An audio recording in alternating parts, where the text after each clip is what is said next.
RCF.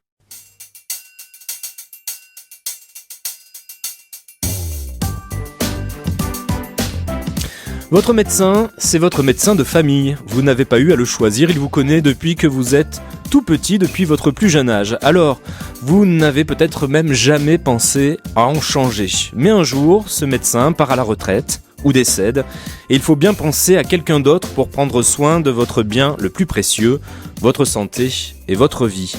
Alors c'est pas facile de choisir dans ce cas, notamment quand on arrive aussi dans une nouvelle ville, lorsque l'on déménage, il faut bien choisir quelqu'un qui va s'occuper de vous plus près de chez vous. Comment s'y retrouver, selon quels critères ? Comment trouver un médecin avec qui l'on s'entend bien, mais qui reste quand même un bon professionnel ? Les compétences techniques sont-elles suffisantes pour faire un bon docteur ? Nous allons tout passer en revue, de la prise de rendez-vous, du premier contact téléphonique jusqu'à l'ordonnance. Avec notre invité, soyez les bienvenus dans votre service. 10h-11h, à votre service, Renault Vol. Avec aujourd'hui Anne Chailleux. Bonjour Anne. Bonjour. Vous êtes au Mans, en direct de nos studios là-bas. Vous êtes administratrice de Formindep. Formindep qui a un mot d'ordre, c'est pour une formation et une information médicale indépendante de tout autre intérêt que celui de la santé des personnes. Alors, c'est un vaste programme. Est-ce que vous pouvez nous en dire un peu plus ? On parle d'indépendance, vous sous-entendez que les professionnels de santé ne seraient pas toujours indépendants ? Alors, oui, c'est pas vraiment un sous-entendu. C'est un constat qu'on peut faire, qui est largement partagé par quantité de rapports parlementaires, d'études, de la Cour des comptes, etc. Des affaires récentes. Et des affaires récentes qui l'ont mis en lumière. Mais c'est un phénomène qui n'est vraiment pas récent et qui est effectivement très, très, très répandu. Alors, le Formindep a été créé en 2004 sur justement ce constat qu'on rendait obligatoire la formation médicale continue pour les médecins, sans donner les conditions d'une formation qui soit réellement indépendante, qui soit réellement objective, et qui ne soit pas de la pure promotion des médicaments. Qui assure donc cette formation continue actuellement ? Alors actuellement, ce sont des organismes pour la plupart privés, mais qui l'organisent avec un financement qui est d'après le Parlement, enfin d'après une mission d'enquête parlementaire, un financement assuré à 98% par l'industrie pharmaceutique. Donc c'est l'industrie qui a finalement un droit de regard sur les thématiques qui vont être abordées, sur les orateurs qui vont intervenir, et puis même sur le contenu de la formation, à savoir, on va mettre plus en avant les aspects positifs d'un médicament, et puis bien sûr, peut-être pas passer totalement sous silence, mais en tout cas vraiment pas mettre en avant les effets indésirables ou le manque d'efficacité des produits. Alors, qu'est-ce que vous proposez comme système ? Est-ce qu'il y a des choses qui sont déjà en cours de mise en place ou pas, pour mieux former les professionnels de santé ? Alors sur la formation, hélas, il n'y a pas eu énormément de progrès. Sur la transparence, en revanche, il y a eu quelques avancées. Donc l'indépendance, on en est à peu près toujours au même point. La transparence sur les liens d'intérêt a progressé, notamment grâce, c'est malheureux de le dire, mais grâce au Mediator. Donc au moins les victimes de Mediator auront ce petit lot de consolation de savoir qu'elles ont participé à rendre un peu plus transparent le système. Bien qu'on sache que transparence ne vaut pas indépendance. Et donc maintenant, la loi a changé. Donc depuis fin 2011, on a maintenant une obligation de déclaration sur un site internet. Tout usager peut consulter les liens d'intérêt des professionnels de santé. Donc non seulement les médecins, mais également les infirmiers, les kinésithérapeutes, même les étudiants en médecine. Quand vous parlez de liens d'intérêt, il s'agit de quel type de lien ? Pour un infirmier, par exemple, vous venez de parler d'infirmier. Alors, ce sont des liens qui sont... Alors, les plus fréquents sont des liens de prise en charge de formation, donc justement ce dont on parlait tout à l'heure, à savoir avoir été invité à un congrès ou une formation médicale organisée et financée par l'industrie pharmaceutique. Ça peut être aussi des petits cadeaux, enfin, c'était pas le terme de cadeau qu'on devrait employer puisque ça c'est strictement interdit, mais des avantages tels que des invitations à déjeuner, du petit matériel médical, etc. Donc pour un infirmier, ça reste encore relativement limité, je dirais. Et pour le médecin dont nous parlons aujourd'hui plus précisément? Voilà. Pour le médecin, ça peut... Alors pour le médecin généraliste, le plus souvent, ce sont pareil, donc des liens en termes de formation et puis en termes de visite médicale, c'est-à-dire donc des invitations à déjeuner par des visiteurs médicaux qui sont des commerciaux des laboratoires pharmaceutiques. Et pour là où les liens deviennent vraiment, je dirais, réellement, tous sont problématiques, mais qu'à un degré différent, ce sont ceux qui sont sous contrat avec l'industrie pharmaceutique. Donc ça s'observe plutôt chez les spécialistes et principalement les professeurs des universités, donc qui enseignent dans les facs de médecine. Et ce sont ceux qu'on voit sur les plateaux de télévision, à la radio, qui s'expriment dans les journaux, généralement en termes positifs d'ailleurs sur les médicaments. Beaucoup d'entre eux ne le déclarent pas alors qu'ils devraient le faire, la loi les y oblige, sont sous contrat en tant que porte-parole d'une firme pharmaceutique au moment où ils s'expriment sur le produit en question. Donc voilà, le lecteur, l'auditeur pense avoir affaire à un médecin qui s'exprime en tant que médecin, mais bien souvent ce médecin a une double casquette et en réalité est également porte-parole, quasiment commercial, on peut le dire, d'une firme pharmaceutique. Alors, est-ce que forcément un médecin qui a participé à un colloque, une formation financée par une entreprise de médicaments est un mauvais médecin? Ça peut être un très bon médecin dans sa pratique au quotidien, dans son cabinet. Oui. Non, bien sûr. Ça, c'est pas suffisant pour... Surtout si c'est sa seule source d'information actuellement, puisque donc on manque de formation, c'est ça que vous dites, en dehors de ces circuits-là.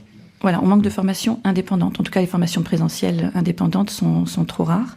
En revanche, des sources d'informations indépendantes, il en existe, là aussi peu, mais néanmoins assez facilement accessibles. Vous pouvez nous dire lesquelles, par exemple? Alors, pour les professionnels de santé, des revues indépendantes de toute publicité, donc qui sont assurées d'avoir la pleine maîtrise de leur contenu, de leurs choix éditoriaux. On peut donc citer la revue Prescrire, qui maintenant commence à être connue. Ouais. Voilà, et qui fait référence, puisqu'effectivement, ne dépendant pas du tout des publicités des firmes pharmaceutiques, elle peut se permettre de dire en toute objectivité du bien ou du mal. Elle n'est pas du tout anti-médicament, puisque la revue Prescrire remet même chaque année un prix, la pilule d'or, aux meilleurs médicaments. Donc voilà, c'est en toute objectivité, simplement sur des critères purement scientifiques, cette revue va pouvoir analyser des données cliniques, etc., et donner un avis pertinent, généralement, sur les stratégies de soins et sur les produits. Alors, il existait également un circuit de formation, un cycle de formation en Bretagne. Est-ce que ça existe encore? La possibilité pour les médecins de se former encore Après, oui, il y a des groupes, des médecins qui localement s'organisent pour créer ensemble des formations sur une base locale. Mais c'est vrai qu'on manque d'une organisation nationale qui les fédère ou qui offre ce type d'offre au plan national. Vous nous parliez de la revue Prescrire, j'en profite pour revenir au sujet de notre émission, cette émission à laquelle nos auditeurs peuvent participer. Parlez-nous de votre médecin, parlez-nous de ce choix que vous devez peut-être faire là dans les semaines qui viennent. Vous êtes peut-être actuellement en train de vous demander quel médecin choisir. Vous hésitez peut-être entre 1, 2, 3 médecins. N'hésitez pas à appeler, à participer à cette émission, à partager vos témoignages et vos questions au 04 72 38 20 23. 04 72 38 20 23. Je me tourne à nouveau vers vous, Anne Chailleux, administratrice du Forum Indep. Vous parliez donc de cette revue Prescrire. Est-ce qu'on peut se dire qu'en rentrant dans un cabinet de médecin, si l'on voit la revue Prescrire, c'est bon signe, par exemple? Ce serait assez étonnant de l'y voir parce que c'est quand même une revue destinée aux professionnels, donc peut-être pas très abordable pour le patient, mais c'est bon signe effectivement. Chez le médecin, bien sûr, si on voit prescrire derrière lui. Dans son cabinet, oui, d'accord. Derrière lui, ça c'est plutôt bon signe, effectivement. Oui. Enfin, ça c'est clairement pas une condition suffisante. Oui. C'est pas, voilà, on va pas transformer un mauvais médecin en bon médecin par la simple lecture de la revue Prescrire, mais ça montre moins un effort, je dirais, puisque dans toute l'offre de presse médicale, voilà, c'est loin d'être le seul titre qui soit disponible sur le marché. Prescrire, s'abonner à Prescrire, ça demande un effort financier. Ça coûte beaucoup plus cher de s'abonner à Prescrire qu'aux autres revues par la force des choses, puisqu'elles ne sont pas financées par les publicités des laboratoires. Donc ça montre un effort financier, un effort de recherche d'informations objectives. Donc c'est plutôt bon signe. Voilà, ça va dans le bon sens. C'est clairement pas suffisant, mais ça va dans le bon sens. On verra donc un peu tout ce que l'on peut déceler comme comme indice dans un cabinet de médecin pour savoir si c'est un bon ou un mauvais médecin, ou un bon ou un moins bon médecin. Nous allons en parler tout au long de cette émission jusqu'à 11h avec les auditeurs. Vous avez une question ? Nous sommes à votre service au 04 72 38 20 23. Anne Chailleux, nous revenons sur l'objet de Formindep. Vous nous parliez donc d'indépendance des médecins, notamment vis-à-vis de l'industrie pharmaceutique. Mais il y a une autre influence, peut-être moins connue du grand public, c'est celle des caisses d'assurance maladie. Oui, alors ça c'est quelque chose de relativement récent en France, qui est très, très installé en contraire dans des pays comme la Grande-Bretagne. L'assurance maladie a introduit des rémunérations sur ce qu'on appelle la ROSP, donc c'est la rémunération sur objectif de santé publique. Alors cette rémunération est une rémunération qui s'obtient par des points. Donc on a en quelque sorte une série de critères qui ont été fixés par le ministère de la Santé. Oui. Et lorsque le médecin remplit ces critères, il gagne des points qui sont ensuite convertis en primes. Alors, quand ces critères sont effectivement vont dans le même sens que celui de la santé des patients, c'est très bien, tant mieux. C'est vraiment un encouragement de bonne pratique. Malheureusement, quand on analyse les critères, on s'aperçoit que tous ne sont pas bien taillés. Il y a des critères qui sont trop quantitatifs et qui font finalement aboutir à une standardisation des soins. Vous pouvez nous donner des exemples ? Un exemple, un des critères est la participation des patientes de plus de 50 ans au dépistage du cancer du sein. Oui. Donc, a priori, on se dit que c'est quelque chose de positif. Bah oui. Sauf que le critère, ce n'est pas d'informer les patientes sur cette possibilité, de leur donner une information objective sur les bénéfices et risques du dépistage, qui sont très méconnus à la fois des médecins et des patientes d'ailleurs. Ils ont tous tendance à exagérer les bénéfices de ce dépistage et minimiser ses risques. Et le critère ici est uniquement faire participer à toute force les patientes. Et j'ai eu dans mon entourage, par exemple, le cas d'une femme qui, le jour de ses 50 ans, a reçu un appel en urgence de son médecin. Vous devez faire une mammographie. D'accord. Voilà. Alors, elle était complètement paniquée. Elle pensait qu'il y avait un problème qui motivait ce besoin urgent tout à coup de mammographie. Voilà, c'était uniquement parce que le médecin avait une alerte dans son logiciel médical qui disait cette patiente a atteint les 50 ans, ça y est, pof, elle rentre dans le schéma mammographie pour toutes. Un logiciel médical qui est fourni par qui que le médecin a acheté lui-même ou Oui, voilà. Les logiciels médicaux, c'est aussi un critère qu'on a. Alors ça, c'est assez compliqué d'en parler avec son médecin, parce que là, on rentre dans des données quand même assez techniques. Oui, on ne va pas faire le tour du bureau forcément pour regarder quel logiciel il utilise. On ne va pas se mettre à ausculter le bureau du médecin et le médecin lui-même, ça commence à devenir compliqué. Mais le logiciel médical, ça a une importance aussi, puisque ce sont des logiciels qui sont produits par des compagnies privées.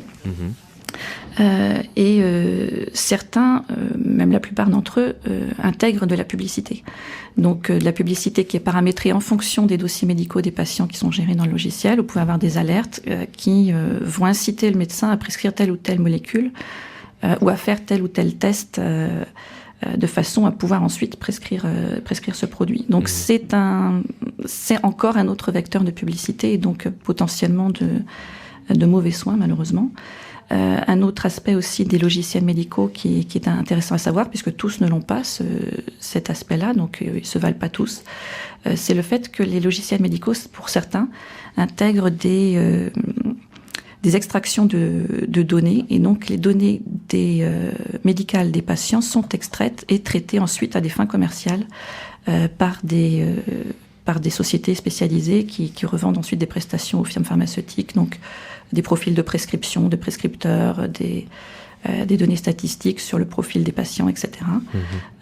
Donc ces données sont anonymisées, je vous rassure. On n'a quand même pas le nom en clair de la personne, mais néanmoins, il y a eu une série de plaintes auprès de la Commission nationale informatique et liberté concernant ces logiciels.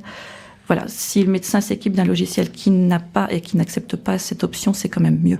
Bon. Très bien, nous allons continuer à parler de nos médecins avec les auditeurs qui peuvent appeler au 04 72 38 20 23. Si vous avez besoin de conseils pour choisir votre prochain médecin, n'hésitez pas à appeler Anne Chailleux, elle essaiera de vous répondre. 04 72 38 20 23. Dans quelques instants, nous serons avec Jean-Jacques de Tours, mais avant cela, nous allons retrouver Alain et Laurent de Paris.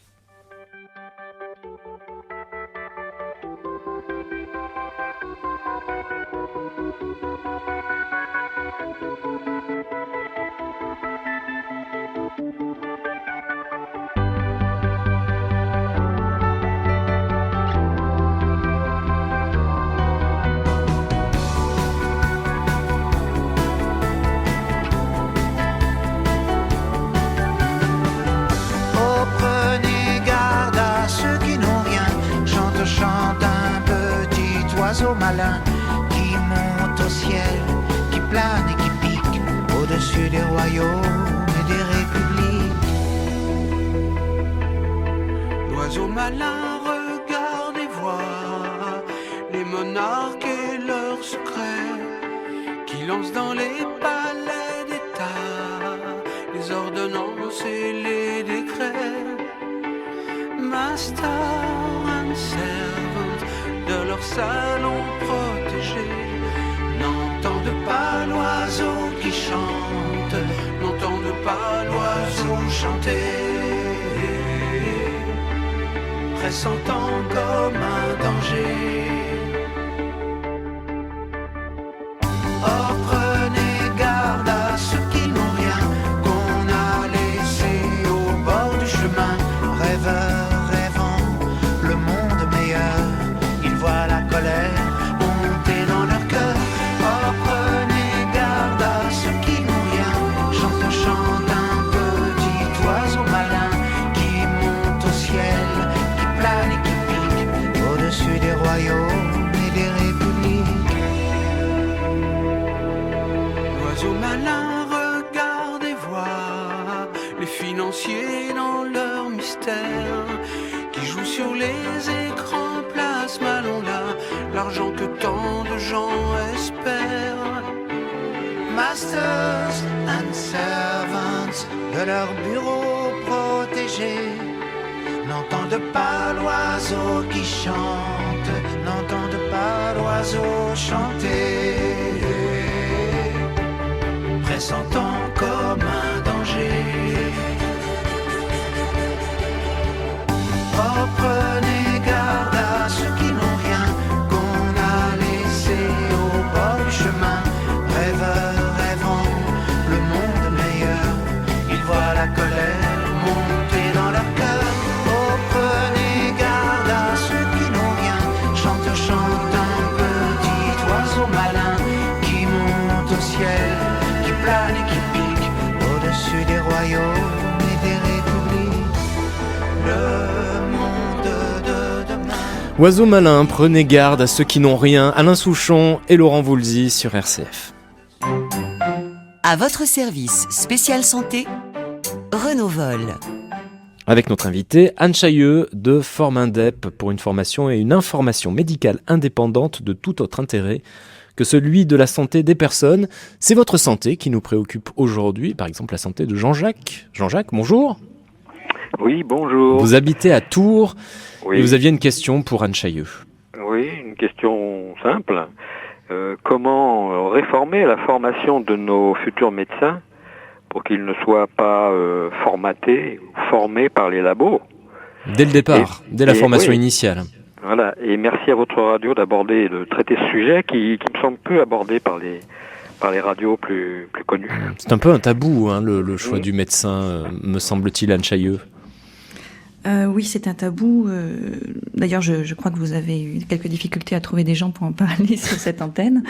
Effectivement, donc c'est un tabou entre autres parce que la publicité est interdite pour un médecin et la confraternité au sein des médecins fait qu'on ne va jamais dire que tel médecin est meilleur que tel autre ou moins bon.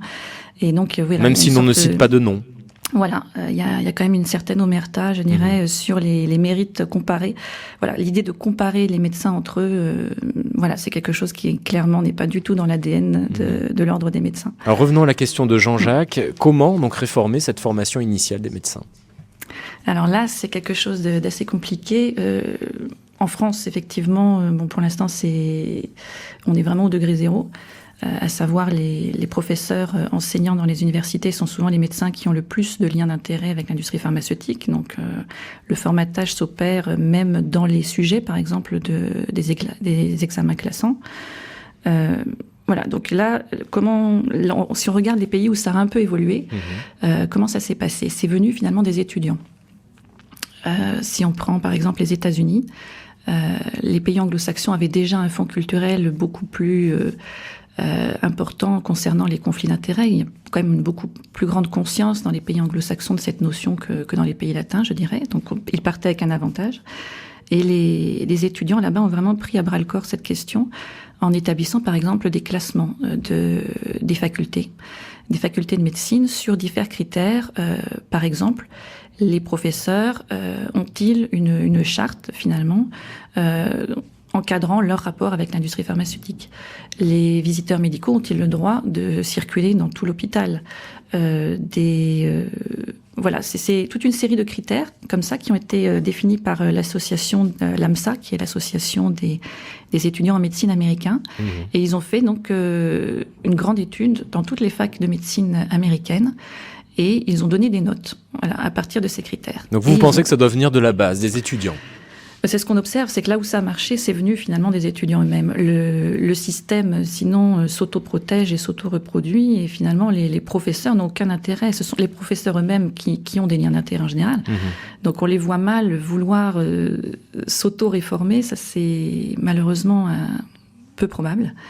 Donc le mouvement doit venir finalement des étudiants. Et donc, pourquoi pas l'État? Est-ce que ce n'est pas à l'État aussi de donner la direction?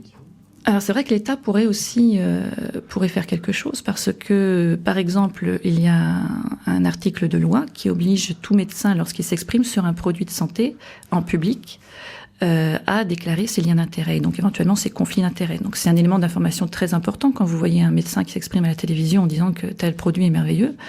C'est quand même bon de savoir qu'il est sous contrat avec ou pas avec le laboratoire qui le produit. Et étonnamment, cette disposition de loi ne s'appliquerait pas dans les facs de médecine qui ne sont pas considérés comme des lieux publics.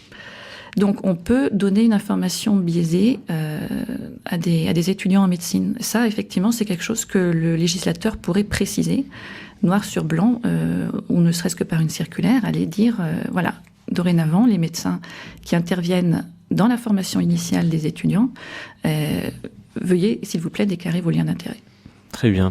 Nous allons prendre Jean de Valence, peut-être Ouria un peu plus tard, mais d'abord Jean de Valence, qui souhaite partager avec nous son expérience. Son médecin est parti à la retraite très récemment. Bonjour Jean. Oui, bonjour. Voilà, moi je vous explique là. J'ai eu 2 médecins, c'est-à-dire que mon médecin est parti à la retraite et j'ai expliqué à votre interlocutrice que le médecin, mon ancien médecin avait un très bon diagnostic, mais je disais que c'était un médecin relativement de pouvoir, parce que selon les études statistiques, il y a 2 sortes de médecins, mais faut pas en faire une généralité, parce que la vérité n'est pas de ce monde. Et donc, si vous voulez, il y a le médecin de pouvoir et le médecin humanitaire. Et il a été remplacé par une jeune doctoresse qui est beaucoup plus, j'allais dire, dans le sens de l'humanitaire, mais qui a aussi cette fiabilité de diagnostic.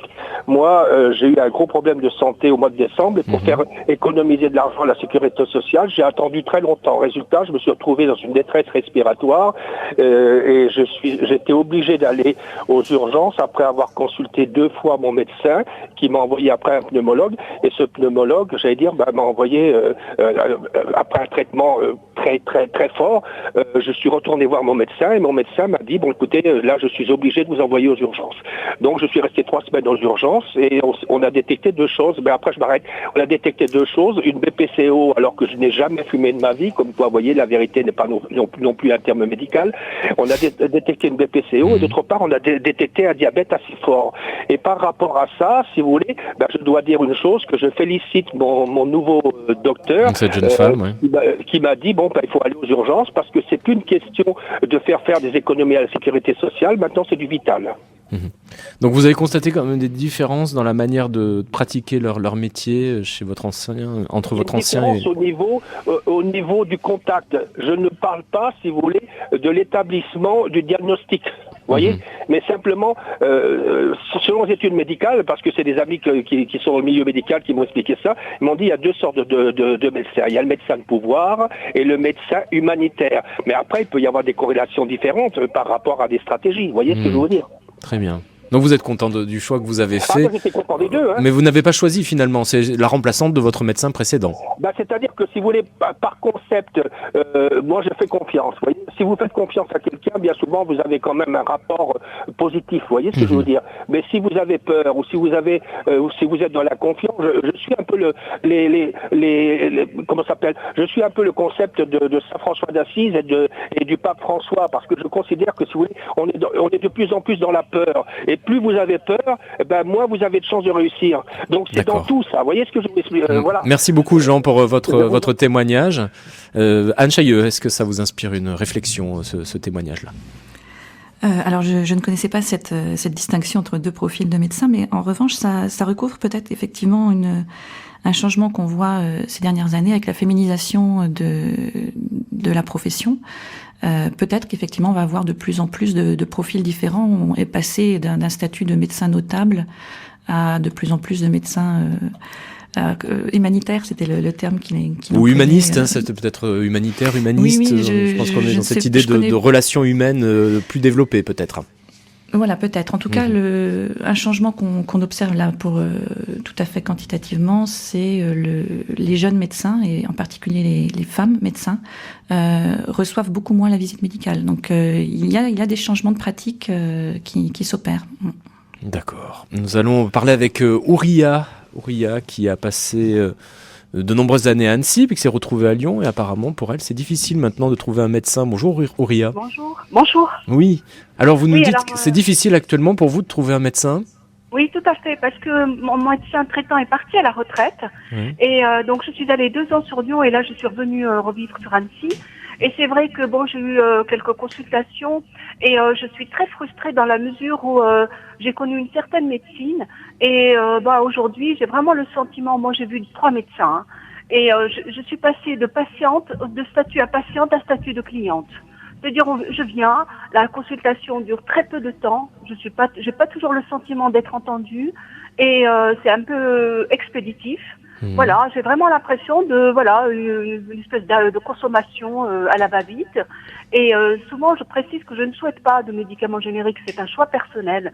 Et je me retrouve avec des médicaments génériques, et je suis vraiment très déçue parce que j'ai vraiment le sentiment d'être infantilisée et de ne pas être entendue. Et donc je comprends pas pourquoi cette attitude la plupart des médecins que j'ai vus tourner autour de 30-35 ans. Donc je m'inquiète, et j'ai du mal à faire confiance de nouveau, parce qu'il me semble que la relation médecin-malade s'est détériorée, et j'ai vraiment envie d'être dans... le médecin, c'est quand même comme un parent, c'est quelqu'un à qui on confie tout, et du coup c'est quand même le contrat de confiance. Et j'ai du mal je trouve que c'est quand même quelque chose de très précieux, ce contrat de confiance qui lie le patient à son médecin, et ce contrat, j'ai le sentiment qu'il est un peu mis de côté. D'accord, très bien. Vous parliez aussi d'infantilisation avec Catherine qui est au Standard aujourd'hui. En quoi vous êtes-vous sentie infantilisée ? Parce que j'ai le sentiment que des fois j'ai des inquiétudes, et puis qu'elles ne sont pas entendues. Dès que j'arrive, le médecin m'examine ou pas toujours, et puis il gratte son ordonnance, et là j'ai l'impression, il me dit, j'ai le sentiment, c'est dans son attitude, tenez, ça va vous calmer, et puis partez. Voilà, c'est ce côté-là où j'ai le sentiment qu'on n'a pas une relation entre 2 adultes, et notamment entre un patient et le médecin, quoi. Merci Ouria. Ouria nous parlait de la durée des consultations. Est-ce que c'est un signe auquel il faut faire attention, Anne Chailleux ? Alors ça, c'est le luxe si vous avez effectivement un médecin qui prend le temps d'écouter d'abord son patient, parce que une bonne partie du diagnostic se trouve quand même dans la plainte que va formuler le patient. Et effectivement, ce que dit Ouria est tout à fait vrai. Un médecin qui n'écoute pas son patient ne va pas produire un bon soin. Il risque de passer à côté du bon diagnostic. Et il ne faut pas oublier aussi que l'écoute en soi fait partie du soin. C'est un soin. Donc la durée de la consultation, c'est clairement un critère positif. Mais c'est vrai que ça devient de plus en plus un luxe quand le nombre de médecins, notamment généralistes, se raréfie. Les cabinets sont bondés, et effectivement la durée des consultations peut s'en trouver réduite. Alors la première consultation, c'est quand même une consultation extrêmement importante. Celle-ci, il faut vraiment prendre du temps pour apprendre à connaître toute l'histoire du patient que l'on a en face de soi. Oui, alors un autre, j'aimerais bien revenir d'ailleurs sur ce que disait Ouria. Un souci aussi, c'est effectivement quand on n'a plus de médecins, donc on peut se trouver même dans des situations de désert médical. C'est la continuité du soin. Donc effectivement, quand on n'a plus de médecin, on peut se retrouver un peu au hasard dans le cabinet de tel ou tel médecin, mais ce qui est important, c'est d'essayer de maintenir le fil quand même, des diagnostics, des traitements, essayer de maintenir à flot quand même un dossier médical qu'on puisse présenter de médecin en médecin. Ça limite, je dirais, les dégâts lorsqu'on se retrouve malheureusement privé de ce médecin de famille qui est vraiment l'idéal, c'est-à-dire un médecin qui vous suit et qui suit aussi vos proches, donc qui connaît aussi le contexte familial, social, etc. Le dossier médical personnel, je ne sais pas si je peux en parler oui, bien sûr. Mais c'est quelque chose qui était prévu par les pouvoirs publics, de faire un dossier médical personnel électronique qu'on puisse partager entre médecins, donc qui permettent d'avoir une bonne communication entre le médecin généraliste, les spécialistes, avec également les hôpitaux en cas d'hospitalisation. Et c'est malheureusement un fiasco complet. Jusqu'à présent, on a englouti des centaines de millions d'euros pour à peu près aucun résultat. Donc voilà, il faut, je pense... En quoi c'est un fiasco ? Il n'est pas communiqué de médecin en médecin très très peu finalement de dossiers médicaux personnels ont été créés et ça fonctionne d'un point de vue technique, c'est pas satisfaisant du tout. Donc la seule solution viable, je dirais, le seul conseil qu'on puisse donner qui soit réellement fiable pour les patients actuellement, c'est d'essayer d'obtenir systématiquement copie des résultats d'examen, des feuilles de sortie à l'hôpital aussi qui détaillent les interventions et les diagnostics à la sortie de l'hôpital. Et donc essayer de maintenir chez soi copie d'un maximum de données. Au fur et à mesure des consultations. Exactement, au fur et à mesure, pour pouvoir les présenter à tous les médecins que l'on consulte, parce que la communication, malheureusement, elle est loin d'être automatique entre médecins. Et puis aussi pour se prémunir, si jamais malheureusement on doit déménager ou que son médecin part à la retraite et ne trouve pas de remplaçant, ce qui est de plus en plus fréquent, qu'on puisse présenter un dossier médical. Le dossier médical est propriété du patient, donc le médecin doit le remettre à son patient, mais on constate quand même trop souvent des médecins qui tardent à remettre le dossier ou voire même qui sont réticents à le faire. Donc voilà, je pense que c'est un bon conseil à donner aux auditeurs d'essayer d'avoir toujours un double de tous les courriers, de tous les résultats d'examen et de maintenir ça comme je dirais comme archive chez eux et pour pouvoir le présenter à tous les médecins qu'ils consultent. Vous avez une question ? Envoyez-la à l'adresse mail de l'émission à votre service @rcf.fr. Et vous pouvez continuer à témoigner de votre recherche de médecin ou nous parler de la relation que vous entretenez avec votre médecin de famille, votre médecin traitant, au 04 72 38 20 23, 04 72 38 20 23. Peut-être que vous avez vu des petits signes qui vous ont fait dire peut-être que mon médecin n'est pas totalement compétent, ou peut-être que je devrais en changer. N'hésitez pas à témoigner dès maintenant à notre standard 04 72 38 20 23. Anne Chailloux, je vous propose que nous revenions à la base, c'est-à-dire comment chercher d'abord les coordonnées de celui qui va peut-être devenir notre prochain médecin. Est-ce que vous avez des conseils à nous donner en termes par exemple, de sites internet ou de documents qui peuvent nous guider, nous orienter dans notre recherche de numéro de téléphone ? Oui, tout à fait. Donc, il y a l'assurance maladie qui a créé un site internet qui s'appelle amélie-direct.fr sur lequel vous avez une rubrique choisir un médecin.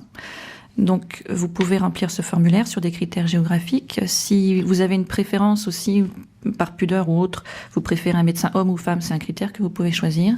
Vous pouvez également consulter sur ce site les horaires, ce qui peut être quand même intéressant, de consultation.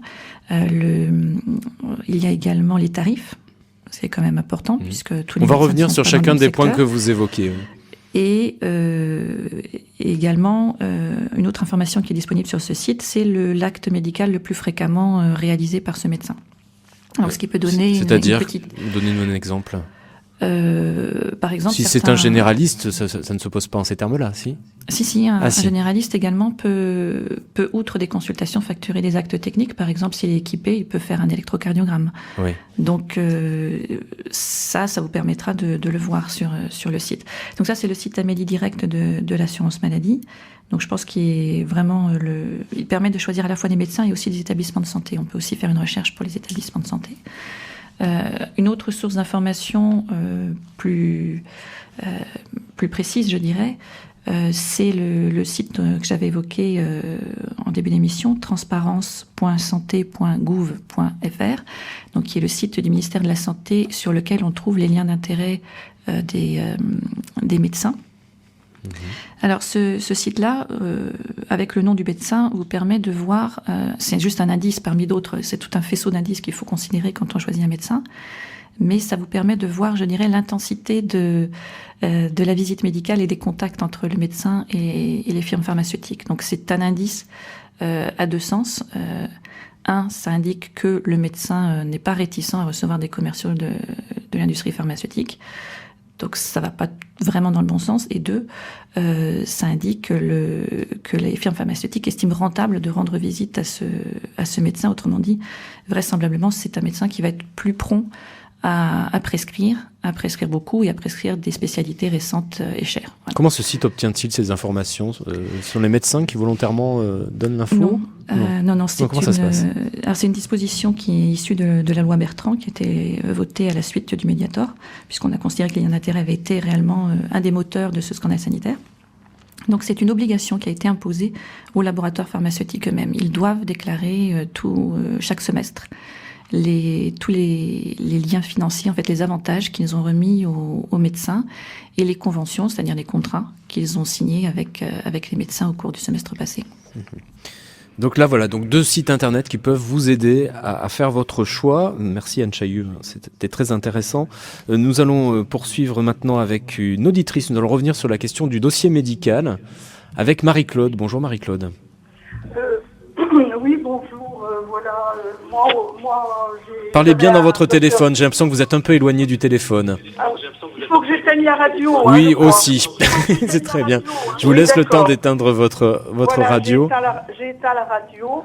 Donc j'avais un très bon médecin qui avait un très bon diagnostic et qui est parti à la retraite. Et là, donc maintenant, je me sens perdue, parce que j'arrive pas à trouver vraiment un médecin en qui j'ai vraiment confiance. Et voilà, donc je voudrais savoir sur quels critères on peut choisir. C'est tout le sujet de l'émission, oui. Et puis d'autre part, je voudrais savoir si on peut réclamer le dossier à la personne qui a pris la suite, vous voyez.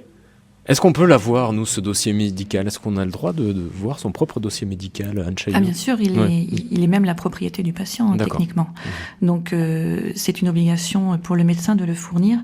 Les 5 dernières années du dossier médical doivent être fournies sous un délai très court. Alors, je ne voudrais pas dire de bêtises, mais je crois que c'est l'espace d'1 mois. Les données plus anciennes sont à fournir également, mais le médecin a plus de temps pour les fournir aux patients. Mais c'est vraiment une obligation que de fournir ce dossier médical. Et effectivement, on s'aperçoit que c'est pas toujours très facile, notamment si en plus il y a eu un conflit, par exemple, un patient qui reprocherait un acte ou une absence d'acte à un médecin, un patient qui souhaiterait être indemnisé, par exemple, les victimes de Mediator ont eu beaucoup de mal à obtenir, pour la plupart, leur dossier médical auprès de leur médecin. Dans certains contextes, ça peut être très difficile d'obtenir son dossier, mais il ne faut pas lâcher. C'est un droit et c'est votre propriété, ce sont vos données. Marie-Claude, n'hésitez pas à les demander. Pardonnez-moi, Anne Chailleux. Marie-Claude, votre ancien médecin, il est à la retraite, c'est ça ? Oui, il est parti à la retraite. Donc Anne Chailleux, vous conseillez à Marie-Claude de rentrer en contact avec ce médecin-là pour avoir son dossier ? Alors, je ne sais pas s'il y a eu reprise du cabinet par un nouveau médecin. Il a un remplaçant, donc il y a eu une reprise de cabinet, et je pense que ce remplaçant a les dossiers. Alors, vous pouvez les demander au remplaçant, effectivement. Voilà, je ne savais pas si je devais dire au remplaçant de remettre le dossier à un éventuel nouveau médecin, ou s'il pouvait me le remettre à moi-même. Moi, je préférerais qu'il me le remette à moi-même, mais bon... Oui, mais vous avez le droit de le demander, effectivement. La seule chose qu'on peut vous exiger de votre part, c'est effectivement potentiellement des frais de copie, par exemple, de photocopie, ou si c'est un document... Des frais. Voilà, Ah oui, éventuellement, oui, on peut vous facturer des frais de photocopie ou de copie électronique si vous avez ça sur une clé USB ou un CD-ROM, mais on ne peut pas vous refuser l'accès à votre dossier. Très bien, c'est une bonne nouvelle.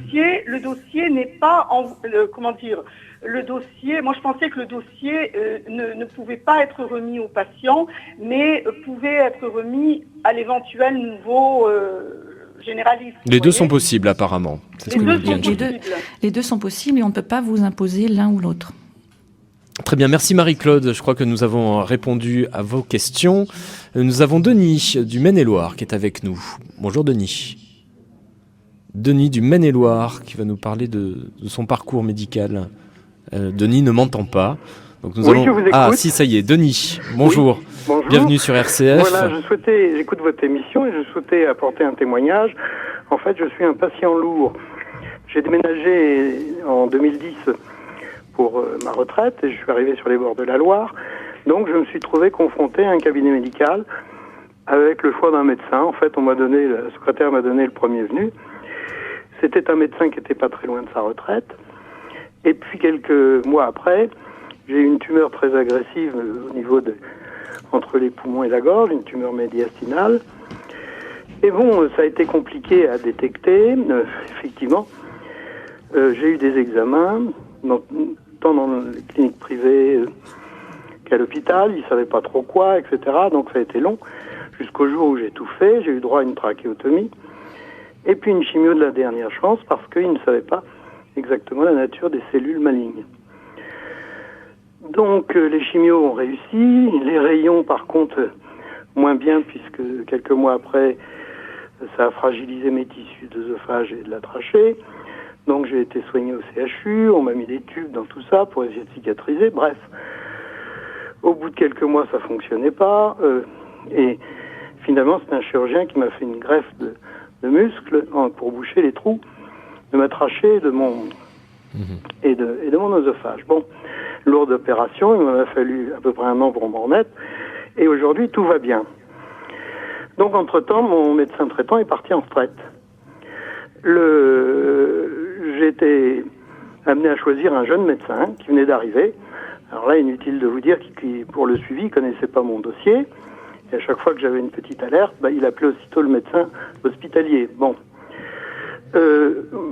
Dans ce parcours-là, moi j'ai toujours tenu à demander ce qu'on me faisait, les résultats d'analyse et ce qu'on a et mon état. Et en fait, les médecins hospitaliers vous répondent pas. C'est l'omerta en fait.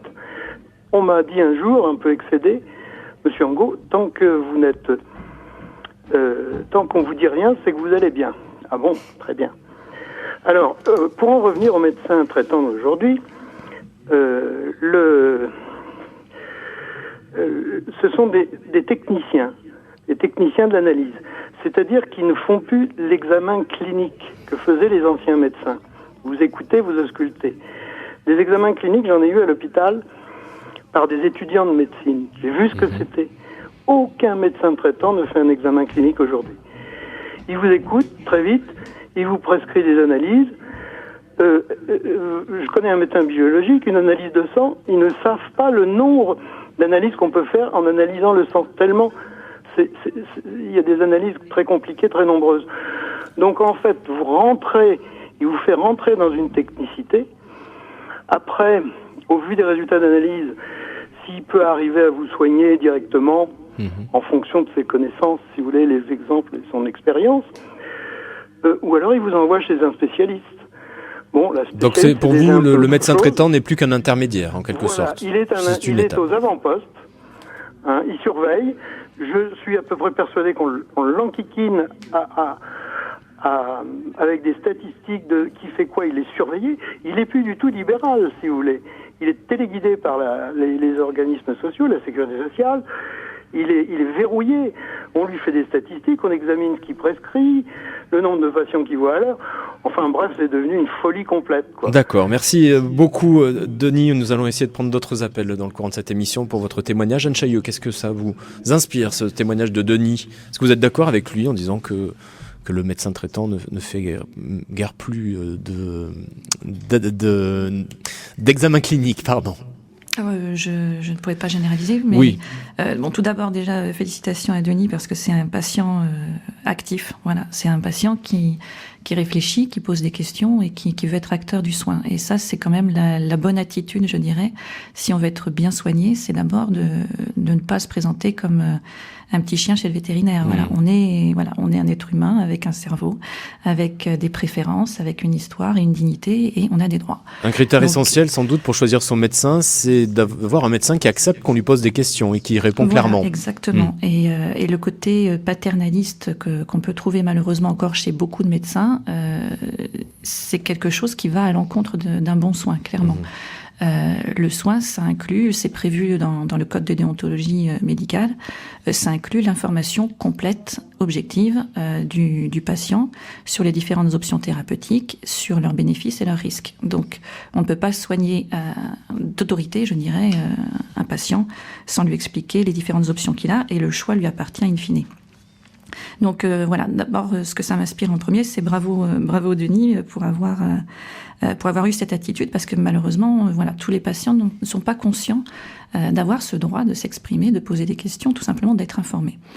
Ensuite, pour ce qui est de l'attitude des examens cliniques, etc., qui seraient en voie de disparition, je ne peux pas généraliser, on n'a pas de chiffres ou de données dures là-dessus, mais il est vrai qu'il y a quand même une tendance qui est encouragée notamment par ces objectifs de santé publique dont je parlais en début d'émission, une tendance vers une standardisation du soin. Donc, on traite de plus en plus des normes, des chiffres, des niveaux biologiques, et non pas des personnes entières.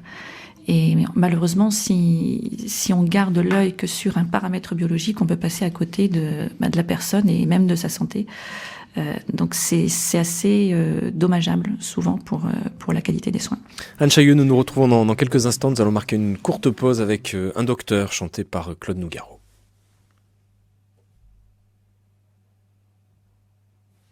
Vous êtes bien avec nous sur RCF. L'émission aujourd'hui nous parle du choix du médecin. Vous pouvez continuer à nous appeler au 04 72 38 20 23. 04 72 38 20 23. Partagez vos témoignages et vos questions sur ce sujet, le choix du médecin.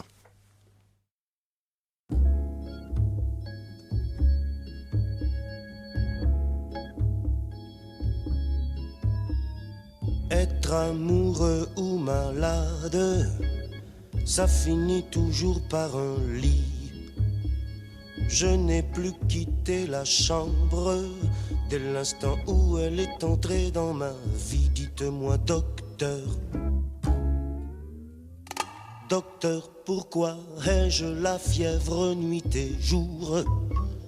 Docteur, guérissez-moi, j'ai mal du côté de mon amour. J'ai eu la rougeole et les oreillons, mais je me portais comme un charme quand j'ai cédé au charme de ce démon. Et depuis, docteur, docteur, toujours je grelotte, j'ai le front brûlant. Docteur, contre l'amour, existe-t-il un médicament? En pilule, en piqûre, et avec ou sans douleur. Faites vite l'ordonnance qui me guérira de mon cœur. Oui, j'ai toujours cette fièvre, que je sois seul ou qu'on soit deux. Près d'elle, un grand feu me brûle, et quand je suis loin d'elle, je meurs à petit feu. Écoutez, docteur, mon cœur ne bat plus qu'à demi. Docteur, appelez-la, ou je ne passerai pas la nuit. Voilà, Fever, la fièvre, traduit en français par docteur. C'était Claude Nougaro sur RCF. À votre service revient dans 1 minute. Voilà, elle est tout de suite passée cette minute. Nous sommes en direct et nous continuons à parler du médecin, du choix du médecin. Vous devez peut-être choisir votre médecin en ce moment. Nous avons des conseils à vous donner avec Anne Chailleux de Formindep et nous sommes en ligne avec Jocelyne. Bonjour Jocelyne. Jocelyne dont le papa est en maison de retraite. Non, Jocelyne n'est plus avec nous en ligne, donc nous allons nous tourner vers Anne-Marie. Anne-Marie qui habite à Nancy. Bonjour Anne-Marie. Anne-Marie qui nous a écrit un message, voilà, c'était ça. Donc elle avait l'habitude d'un bon médecin de famille qui est parti à la retraite lui aussi.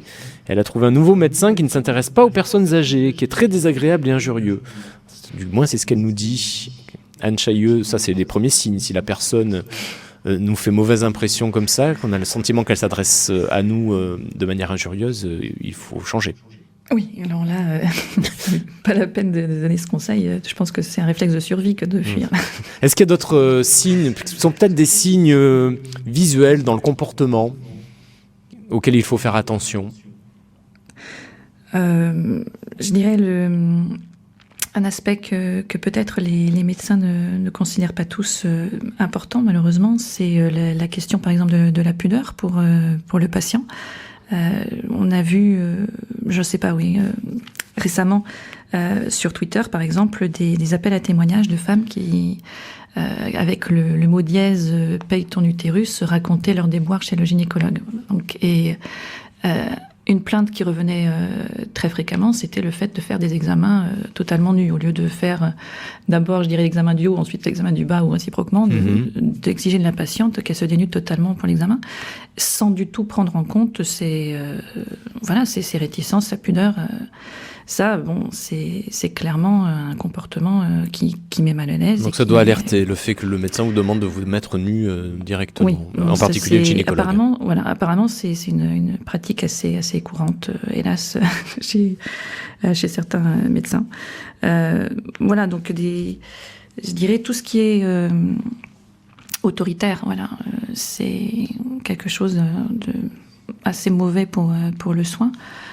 Tout ce qui écoute va plutôt dans le bon sens. Le médecin donc doit d'abord demander au patient ce qu'il amène avant de passer à un examen clinique. Oui, de toute évidence. Et prendre le temps, c'est-à-dire ne pas couper la parole du patient au bout de 10 secondes. Oui, je vois. D'ailleurs, c'est très intéressant. Ça fait l'objet d'un article d'une médecin blogueuse qui a fait tout un article sur le sujet en disant finalement le médecin vient avec le diagnostic si on l'écoute suffisamment longtemps.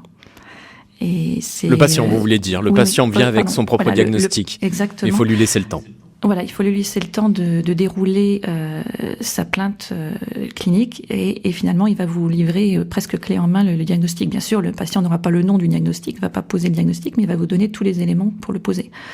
Si on lui laisse l'occasion de donner tous les éléments dont il dispose. Vous nous parliez de pudeur, Anne Chailleux. Un autre critère important, celui de la confidentialité. Et l'aménagement de l'espace peut-être conduire à plus ou moins de confidentialité dans un cabinet médical. Ah oui, tout à fait. Si vous avez Après aussi, il y a la question du personnel non médical, les secrétaires, etc. Si l'espace est fait de telle sorte qu'on entend ce qui se passe derrière la porte du cabinet, ça pose quand même problème depuis la salle d'attente.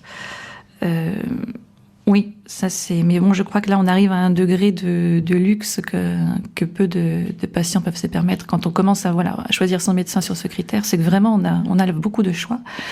Et je crois malheureusement que c'est plus du tout le cas dans la plupart des régions françaises, hélas. Oui, donc dans les petites villes, on a un médecin et il faut prendre celui qui est là, quoi. On avait Anne-Marie de Nancy quand même qui posait une question très intéressante, même si on l'a pas eu en ligne, qui disait donc elle parlait de maison de retraite. Alors je me trompe encore de message, voilà, c'était pas Anne-Marie, c'était un message de Jocelyne. Son papa est dans une maison de retraite, a été mis sous tutelle sans l'avis des enfants. Elle voudrait savoir comment changer de médecin dans ce cas-là, car on lui répond que cela n'est pas possible. Ah, alors là, on touche au droit des tutelles, qui n'est pas du tout mon domaine, donc je ne me permettrai pas de répondre à quelque chose de faux. Ça paraît quand même étrange qu'elle ne puisse pas changer de médecin. Oui, ça paraît très étrange. Je sais pas, ça c'est du ressort du juge des tutelles. Je sais pas du tout comment ça fonctionne dans ce cas. Bon, je ne sais pas qui lui répond que ce n'est pas possible, mais il faut sans doute creuser un peu plus, aller voir des non, parce que de toute façon, le libre choix du médecin est un principe de base. On ne peut pas imposer normalement un médecin à qui que ce soit. Donc ça paraît étonnant. Oui, vraiment, cette réponse paraît très étonnante. Janine de Brioude. Bonjour Janine. Bonjour. Vous êtes fidèle. J'ai 85 ans. J'ai un docteur qui est à 60 km de chez moi, qui me soigne par homéopathie, mais c'est une uniciste. Donc, tous les 4 mois, à peu près, je vais la voir. Elle me donne ma petite dose, mais moi, de toute façon, je la connais. Donc, je prends ma dose. Je suis commerçante à 85 ans. Oui. Je fais à peu près 2 heures de mots croisés par jour. Donc, vous voyez. Donc, vous avez une santé de fer. 85 ans, quand on a un bon médecin, elle a 5 ans de moins que moi, ma doctoresse, et elle soigne toujours. Et on se bat pour aller chez elle.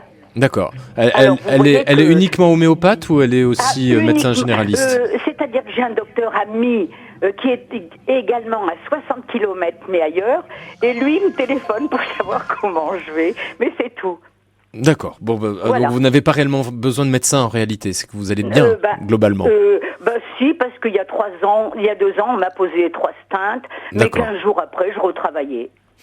Très bien. Parce que j'ai un magasin de prêt-à-porter. Est-ce que dans le choix, par exemple, d'un médecin homéopathe, il y a des choses auxquelles il faut faire attention aussi ? Après, l'homéopathie, c'est une grande question. Oui, voilà. Ceux qui y croient, ceux qui n'y croient pas. Exactement. Donc là, je m'abstiendrai. Bon, très bien.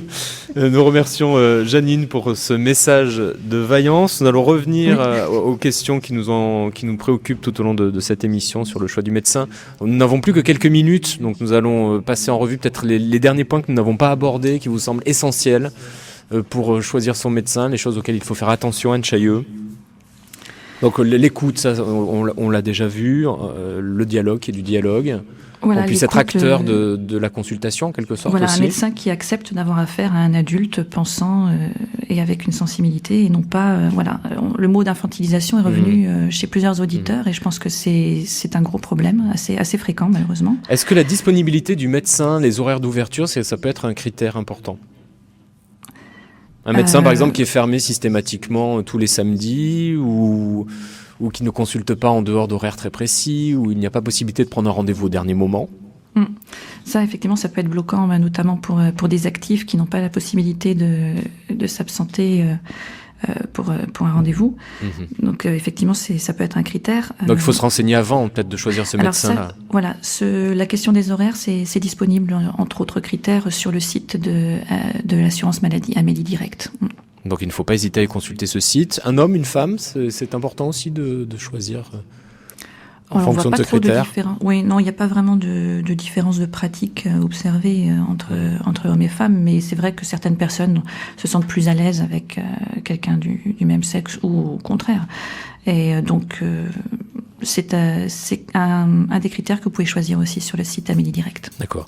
Et puis, juste rapidement, des objets, des documents écrits qui doivent alerter, qui peut-être vont nous faire rebrousser chemin. Quelques affiches, des documents publicitaires. Voilà. Ça, c'est effectivement, l'UFC Que Choisir a fait une étude là-dessus. Plus de la moitié des prospectus qui sont disponibles dans les très rapidement sont de la pub. Voilà, sont de la publicité. Donc, si vous voyez des logos ou même si vous n'en voyez pas, ne les lisez pas, à moins d'être clairement identifiés comme des documents provenant d'organismes publics. Voilà.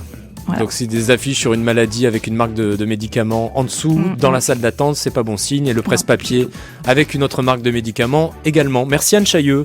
Je rappelle que vous êtes administratrice de Formindep. Merci d'avoir participé à cette émission et bonne continuation à vous. C'est à votre service, Mathias Pilon était à la réalisation, Catherine au standard. On se retrouve demain dès 9h pour changer de banque.